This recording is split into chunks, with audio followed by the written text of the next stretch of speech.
Salutations dans le précieux nom de Yeshua, le Christ au roi, dans la paix et dans la joie.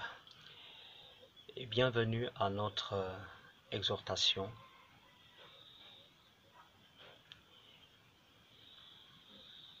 qui aura pour thème, c'est le temps de se lever. C'est le temps de se lever. Et notre texte de base se trouve dans le livre de Jean, le chapitre 5, le verset 8, où le Seigneur avait dit à ce paralytique, « Lève-toi et marche. Lève-toi et marche. » C'est le temps de se lever.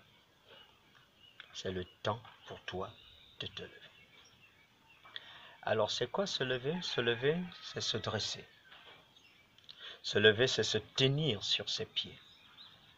C'est être debout. L'homme qui se lève se tient debout. La femme qui se lève se tient debout.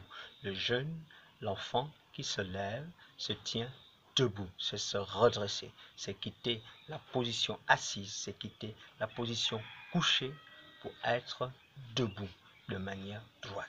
Voilà un homme, une femme, un jeune, un enfant qui se lève. Et nous aurons 2 points. Le premier point, c'est le temps de se lever pour changer d'habitude.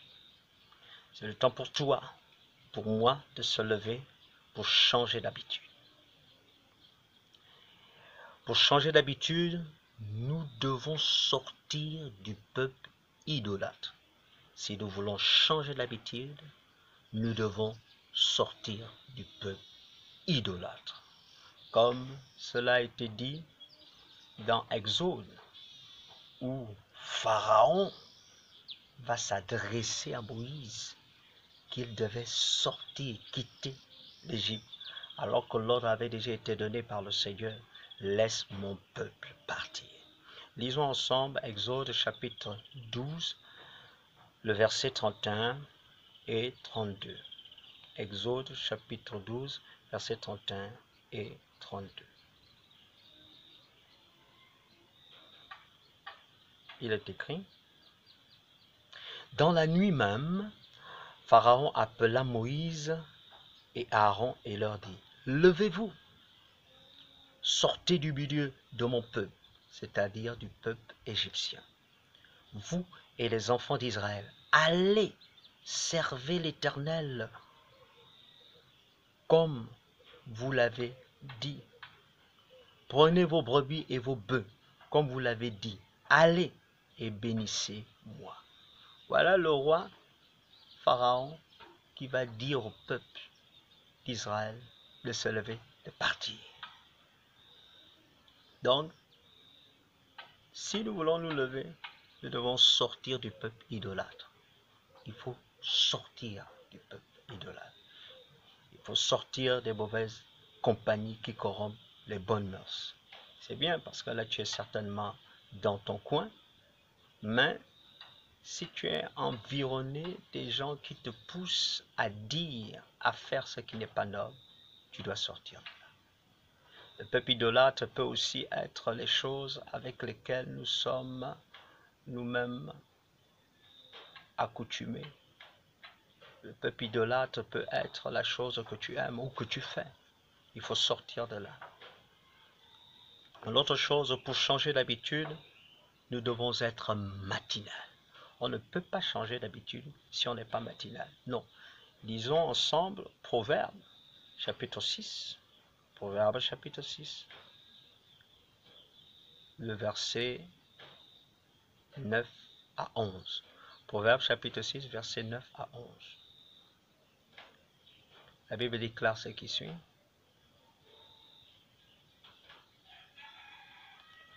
Paresseux, jusqu'à quand seras-tu couché quand tu te lèveras? Quand te lèveras-tu de ton sommeil? Un peu de sommeil, un peu d'assoupissement, un peu croiser les mains pour dormir, et la pauvreté te surprendra comme un rôdeur, et la disette comme un homme en armes. Amen. Donc, il faut sortir de son lit. Il faut casser la mauvaise habitude là. Nous devons être matinal. Il faut sortir du lit. Il faut rencontrer Dieu très tôt le matin. Il faut commencer à dialoguer avec le Seigneur. Il faut commencer à prier. Il faut changer la mauvaise habitude. Il faut avoir les bonnes habitudes. Être matinal. C'est vrai qu'on a suffisamment de temps de nous reposer. Mais ne prenons pas ce temps-là pour faire des longues matinées dans le sommeil. La Bible dit, souvenez-vous, rachetez le temps parce que les jours sont mauvais. C'est le moment d'être matinal et commencer à parler avec ton Dieu, à prier, à préparer ta journée, à faire quelque chose pour le Seigneur. C'est le moment d'écouter la parole de Dieu, de lire la parole de Dieu. C'est le moment de le faire de manière matinale. Parce que quand les autres vont se réveiller, ils feront du bruit et tu ne pourras plus être concentré dans la présence de Dieu. Il faut que tu te lèves de ton lit très tôt le matin pour rencontrer le roi de gloire. Lève-toi, ne sois pas classé parmi les paresseux ou les paresseuses. L'autre chose, pour changer d'habitude, nous devons bannir les divertissements. Il faut les bannir. 1 Corinthiens chapitre 2, 1 Corinthiens chapitre 10, verset 7, dit, et ça renvoie également dans Exode chapitre 32, verset 6, qui dit que le peuple se leva pour se divertir. Et c'est le temps pour toi, mon frère, ma soeur, de bannir les divertissements. Tu ne dois pas te lever pour te divertir, mais tu dois bannir les divertissements. Parce que le Seigneur a besoin de toi. Parce que le Seigneur t'aime. Il faut sortir des divertissements. Ne fais pas comme Israël à cette époque-là, qui se leva pour se divertir, pour manger et pour boire. Nous ne devons pas le faire. Que Dieu nous aide par le nom de son Saint-Fils, Jésus-Christ de Nazareth. Le deuxième point pour lequel nous allons clore ces temps d'exhortation et d'enseignement en même temps, c'est le temps de se lever pour une nouvelle vie dans le Seigneur. C'est le temps de se lever pour une nouvelle vie dans le Seigneur. C'est le temps. Une nouvelle vie dans le Seigneur qui passe par le dépouillement. Il faut se dépouiller. Et là, on a la lecture dans Genèse, le chapitre 35, le verset 1 à 3. Genèse, chapitre 35, le verset 1 à 3.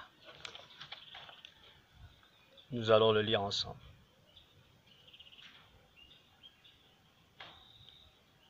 Genèse, chapitre 35, verset 1 à 3. Dit, Dieu dit à Jacob, lève-toi, monte à Béthel et demeure-y.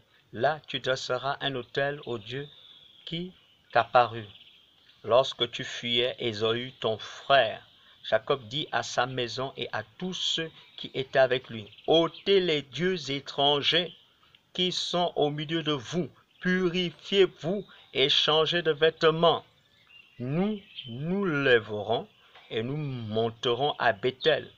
Là, je dresserai un autel au Dieu qui m'a exaucé dans le jour de ma détresse et qui a été avec moi pendant le voyage que j'ai fait.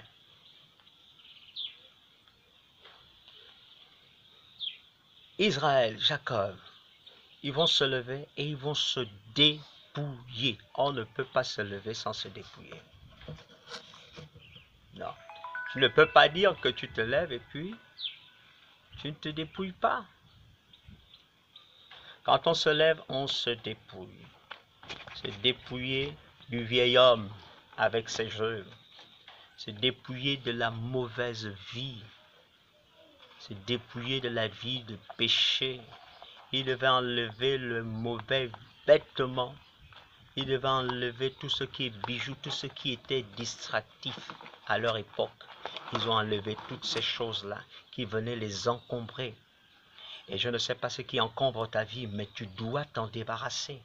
Il faut que tu te dépouilles de la mauvaise habitude, du mauvais langage, du mauvais comportement. Tu dois te dépouiller. On ne peut pas être dans une nouvelle vie avec le Seigneur sans passer par là. Il faut se dépouiller. On ne peut pas se lever et ne pas se dépouiller. Regardez, quand un homme se lève le matin, la première des choses, c'est quoi? Il va se débarrasser de toute la fatigue de la nuit. Il va laver le visage, il va prendre une douche. Mais on ne prend pas la douche avec les vêtements avec lesquels on a dormi. On enlève ces vêtements, on les dépose, on se lave, on se fait propre. Et c'est quand on est propre maintenant qu'on peut revêtir des vêtements nouveaux. C'est la même chose. Tu ne peux pas te lever en Christ sans passer par le dépouillement. Toi et moi, nous devons être dépouillés du vieil homme et de ses œuvres, les œuvres de la chair. Et vous pouvez aller lire cela dans Galates, le chapitre 5. Lisez tout le chapitre 5 en entier. Et là, vous allez découvrir les œuvres de la chair dont toi et moi, nous devons nous débarrasser.